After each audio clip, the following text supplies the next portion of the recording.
Ассалаумағалейкум, құрметті ұлтшыл азаматтар дейік.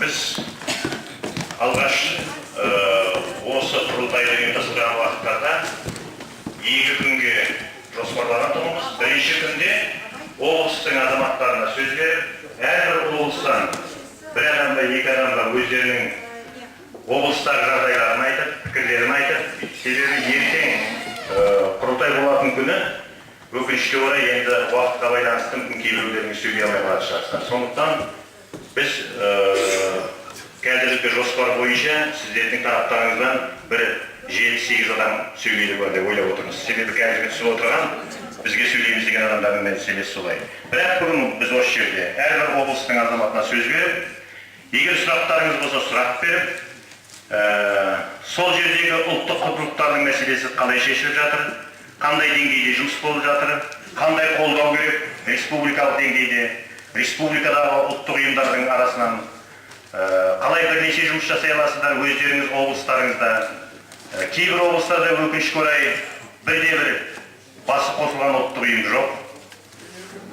Оны да мойындап кетуіміз керек. Бұның өз адам таң қалдырады, әсіресе солтүстік облыстарда.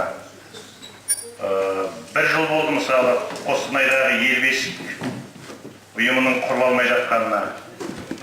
Мүмкін осы жағынан да біздің тарапымыздан бір көмектер керек шығар. Қысқасы, бүгін жұмысшы отырысы деп отырмыз. Бүгін өзіміздің ойларымыздың бәрін ашық айтыңыздар, сындарыңызды, пікірлеріңізді, кемшіліктерімізді.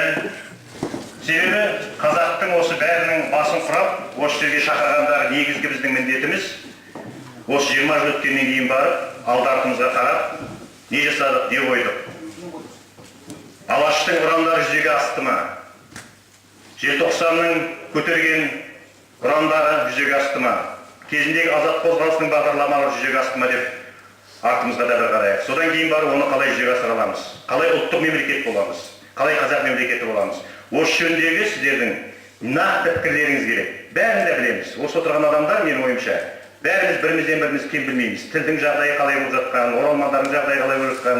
Бірақ осы отырыста біз осының шығатын жолын іздесек екен. Негізінен 2 мәселені іздесек екен. Не істеу керек? Екіншісі қалай істеу керек?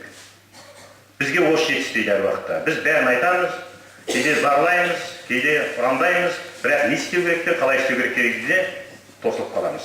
Тек қана сол сөзден аса алмай. Сондықтан бүгін сіздердің ауыздарыңыздан осы бағыттағы сөздерді біз күтер едік. Тағы да қайталап айтамын, әр облыстың бәрі сөз алады бүгін. Онымен қоса, бүгінгі отырысымыздың кейбір мәселесін айтып кетейік. Бірінші сөзді мен өзіміздің тарапымызда мынау отырған 6 адам жұмысшы тобы, мен бір сіздерге айтып қояйын. Осы жұмысшы тобы бір айдай жұмыс істедік бірлесе отырып.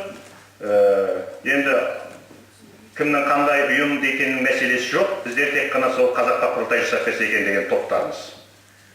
Шамамыз келіп, сәл-пәл қолымыз бос шығар, сәл-пәл мүмкіншілігіміз бар шығар, сәл-пәл облыстардағы адамдармен байланысымыз жақынырақ шығар. Сондықтан біз осы мәселені мойнымызға алдық. Менің ойымша үлкен құрылтай әлі де алда болады. Себебі жыл сайын құрылтай болып тұрса қазаққа артықшылық қылмайды мәселе.